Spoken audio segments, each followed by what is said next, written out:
So நம்ம வந்து ஒரு ஈக்குவலிபிரியம் சாப்டர்லேருந்து ஒரு இன்ட்ரெஸ்டிங்கான கொஸ்டின் நம்ம பார்க்க போகிறோம். இந்த கொஸ்டின் நம்ம என்ன கொடுத்துருக்காங்க, at 1127 Kelvin and 1 atmospheric pressure, the gaseous mixture of carbon monoxide and carbon dioxide. அப்போ ரெண்டு கேஸ் வந்து இருக்குது, கார்பன் மோனாக்சைடு இருக்குது, கார்பன் டை ஆக்சைடு வந்து இருக்குது, இன் ஈக்குலிபிரியம் வித் சாலிடு கார்பன். அது கூட நமக்கு வந்து சாலிடு கார்பனும் இருக்குது. ஹேஸ் வந்து பார்த்தீங்கன்னா 90.55% of carbon monoxide by mass வந்து கொடுத்துருக்காங்க. ஓகே, அப்போ கார்பன் மோனாக்சைடு நமக்கு எவ்வளோ இருக்குன்னு பார்த்தீங்கன்னா 90.55% பை மாஸ் வந்து கொடுத்துருக்காங்க. அப்போ மாஸ்னா நமக்கு என்னது, கிராம். Is it correct? அப்போ நமக்கு என்னது, மாஸ் ஆஃப் கார்பன் மோனாக்சைடு. இந்த கொஸ்டின் நமக்கு என்ன கொடுத்துருக்காங்க, மாஸ் ஆஃப்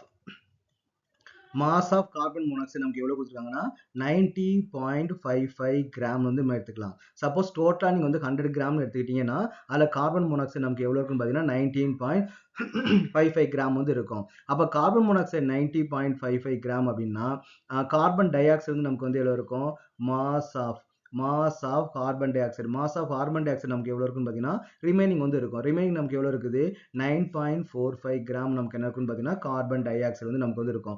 அப்ப டோட்டலா நம்ம 100 கிராம் எடுத்துக்கிட்டோம் அப்படின்னா அது 90.55 கிராம் கார்பன் மோனாக்சைடும் ரிமைனிங் 9.45 கிராம் நமக்கு என்ன இருக்குன்னு பாத்தீங்கன்னா கார்பன் டை ஆக்சைடு வந்து நமக்கு வந்து இருக்கும். ஸோ இதான் நமக்கு வந்து ரெண்டுக்கும் மாஸ் வந்து கொடுத்துருக்காங்க.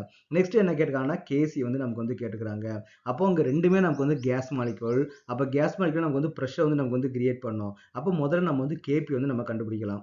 அப்ப கேபி கண்டுபிடிக்க நமக்கு என்ன தேவை, ப்ராடக்டோட ப்ரெஷர் தேவை, பிளஸ் வந்து நமக்கு வந்து ரியாக்டண்டோட ப்ரெஷர் வந்து நமக்கு தேவை. ஆனா இங்க ப்ரெஷர் கொடுக்கல, வெறும் நீங்க வந்து மாஸ் மட்டும் தான் கொடுத்துருக்காங்க. ஆனா நமக்கு ப்ரெஷர் கண்டுபிடிக்க ஒரு ஃபார்முலா வந்து இருக்கும். கேசியஸ் ஸ்டேட்ல இருந்து நமக்கு வந்து இந்த ஃபார்முலா வந்து நமக்கு வந்து எடுத்திருப்போம். அப்ப கார்பன் மோனாக்சைடோட பார்ஷியல் ப்ரெஷர் நம்ம கண்டுபிடிக்கணும் அப்படின்னா கார்பன் மோனாக்சைடோட மோல் ஃபிராக்ஷன், அதாவது mole fraction of carbon monoxide into வந்து பாத்தீங்கன்னா டோட்டல் ப்ரெஷர் நமக்கு எவ்வளவு எடுத்துக்கலாம், 1 அட்மாஸ்பியரிக் ப்ரெஷர் இல்லையா. அப்போ வந்து பார்த்தீங்கன்னா பி டோட்டல் நம்ம எடுத்துக்கிட்டோம்னு பார்த்தீங்கன்னா ரெண்டையும் நம்ம மல்டிப்ளை பண்ணா பார்ஷியல் ப்ரெஷர் நமக்கு கிடைக்கும். அப்போ நம்ம என்ன பண்ணணும், mole fraction of carbon dioxide. அப்போ mole fraction of carbon dioxide நமக்கு என்ன formula, moles of carbon monoxide divided by moles of carbon monoxide plus வந்து பார்த்தீங்கன்னா moles of carbon dioxide. அப்போ ரெண்டையும் நம்ம வந்து கண்டுபிடிக்கணும். அப்போ மோல் ஃபிராக்ஷன் கண்டுபிடிக்கணும் நமக்கு என்ன தேவை, மோல் வந்து நமக்கு தேவை. அப்போ moles of carbon monoxide which is equal to given mass divided by molecular mass. Carbon மோனாக்சைடுக்கு given mass எவ்வளவு கொடுத்துருக்காங்க, 90.55 divided by கார்பன் மோனாக்சைடோட மாலிகுலர் மாஸ் எவ்வளவு வரும், கார்பனுக்கு வந்து 12, ஆக்சிஜனுக்கு வந்து 16. அப்போ ரெண்டையும் நம்ம ஆட் பண்ணா 28. அப்போ moles of carbon monoxide which is equal to 90.55 divided by நமக்கு என்ன வருது, 28 வந்து வருது.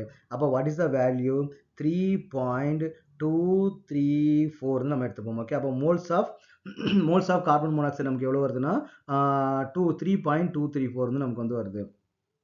நெக்ஸ்ட் என்ன கண்டுபிடிப்போம், moles of carbon dioxide வந்து கண்டுபிடிப்போம். அப்போ moles of carbon dioxide which is equal to remaining எவ்வளவு இருக்குது, 9.45 வந்து இருக்குது. 9.45 divided by அப்போ carbon monoxide carbon dioxide molecular weight எவ்வளவு, கார்பனுக்கு வந்து நமக்கு வந்து 12, ரெண்டு ஆக்சிஜன் வந்து இருக்குது, ஒரு ஆக்சிஜனுக்கு வந்து 16, ரெண்டு ஆக்சிஜனுக்கு நமக்கு வந்து 32 பிளஸ் 12 நமக்கு என்னன்னு பார்த்தீங்கன்னா 44 வந்து வரும். அப்போ 44, அப்போ which is equal to 9.45 divided by 44.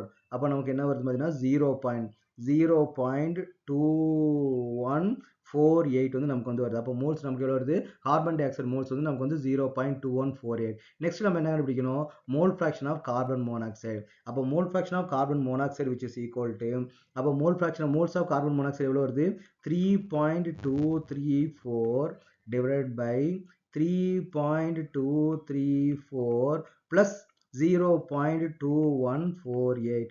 அப்போ ரெண்டையும் நம்ம வந்து ஆட் பண்ணும்போது நமக்கு என்ன வேல்யூ கிடைக்கும், 3.234 divided by ரெண்டையும் நம்ம வந்து ஆட் பண்ணுவோம், 3.234 plus 0.2148. அப்போ which is equal to 3.4488. 3.4488. அப்போ நம்ம இதை டிவைட் பண்ணுவோம், என்ன ஆன்சர் கிடைக்கும், 3.234 divided by 3.4488. அப்போ what is the answer, mole fraction of carbon monoxide which is equal to 0.94 எடுத்துப்போமா, ரவுண்ட் ஆஃப் பண்ணி 0.94 வந்து எடுத்துப்போம். அப்போ mole fraction of carbon dioxide நமக்கு வந்து எவ்வளோ வரும்? அப்போ 1 minus 0.94, அப்போ 0.06 வந்து நமக்கு வந்து கிடைக்கும். அப்போ நமக்கு ரெண்டுமே கண்டுபிடிச்சாச்சு. Mole fraction of carbon dioxide நமக்கு என்னது 0.06. நெக்ஸ்ட் என்ன பண்ணலாம்னு பார்த்தீங்கன்னா அதோட பார்ஷியல் ப்ரெஷர் வந்து கண்டுபிடிச்சிடலாம்.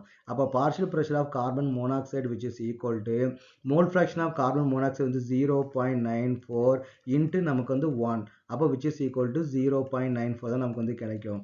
அப்போ நெக்ஸ்ட் என்னன்னா பார்ஷியல் ப்ரெஷர் ஆஃப் வந்து கார்பன் டை ஆக்சைடு, அப்போ which is equal to 0.06 into 1 நமக்கு வந்து அதே வேல்யூ தான் கிடைக்கும், which is equal to 0.06 தான் நமக்கு வந்து கிடைக்கும். அப்போ பார்ஷியல் ப்ரெஷர் கண்டுபிடிச்சாச்சு. அப்போ what is the Kp? Kp which is equal to product side நமக்கு என்ன இருக்குது? pressure of carbon monoxide the whole power நமக்கு என்ன வரும்னா 2 வந்து வரும். எனக்கு கோஎஃபிஷியன்ட் நமக்கு என்ன இருக்குது? 2 வந்து இருக்குது. டிவைடட் பை பார்ஷியல் ப்ரெஷர் நமக்கு என்ன வரும்னா கார்பன் டை ஆக்சைடு வந்து நமக்கு வந்து வரும். அப்போ கார்பன் மோனாக்சைடோட பார்ஷியல் ப்ரெஷர் நமக்கு எவ்வளோ கண்டுபிடிச்சிருக்கிறோம்?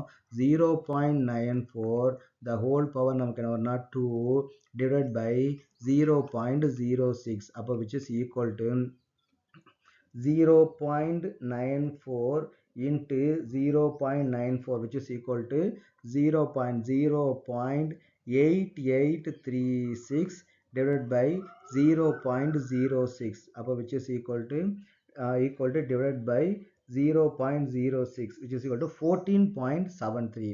14.73 தான் நமக்கு என்ன கொடுத்துருக்காங்கன்னா கேபி வேல்யூ. அப்போ நம்ம வந்து கேபி வேல்யூ நம்ம வந்து கண்டுபிடிச்சிட்டோம். ஆனால் நமக்கு என்ன தேவை? கேசி வேல்யூ தான் நமக்கு வந்து கொஸ்டின் வந்து கேட்டுக்கிறாங்க இல்லையா? அப்போ நமக்கு வந்து ரொம்ப கேர்ஃபுல்லாக இருக்கணும். நம்ம கஷ்டப்பட்டு கண்டுபிடிச்சிட்டு கேபி வேல்யூ நம்ம ஸ்டாப் பண்ணிட்டோம்னா அது வந்து நமக்கு வந்து எந்த யூஸ்மே கிடையாது. அப்போ நமக்கு வந்து கேசி வேல்யூ தான் நம்ம கேட்டுக்கிறாங்க. கேசி வேல்யூ நம்ம கண்டுபிடிக்கணும். அப்போ what is the relationship between the Kp and Kc? அப்போ Kp which is equal to Kc into RT the whole power நமக்கு என்ன வரும்னா டெல்டா n. அப்போ டெல்டா nன்றது என்னது? Number of gas molecule in product side minus number of gas molecule in the reactant side. அப்போ product side எத்தனை gas molecule வந்து இருக்குது? 2 இருக்குது. ரியாக்டன்ட் சைடில் ஒரு கேஸ் மாலிகுல் வந்து இருக்குது.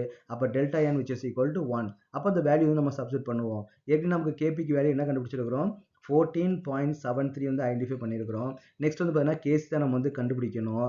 அப்போ ஆரோட வேல்யூ நமக்கு என்ன வரும்? 0.0821. ஏன்னா நம்ம என்ன பண்ணுறோம்? எல்லாமே நமக்கு வந்து ப்ரெஷர் தான் யூஸ் பண்ணுறோம். இங்கே நம்ம எனர்ஜியை பற்றி நம்ம யூஸ் பண்ணவே இல்லை. அப்போ எனர்ஜி யூஸ் பண்ணால் தான் 8.314 வந்து வரும். ப்ரெஷர்னா ஆரோட வேல்யூ 0.0821 தான். Temperature, what is the temperature? இங்கே டெம்பரேச்சர் நமக்கு வந்து மென்ஷன் பண்ணிக்கிறாங்க. 1127 வந்து டெம்பரேச்சரும் கொடுத்துருக்காங்க.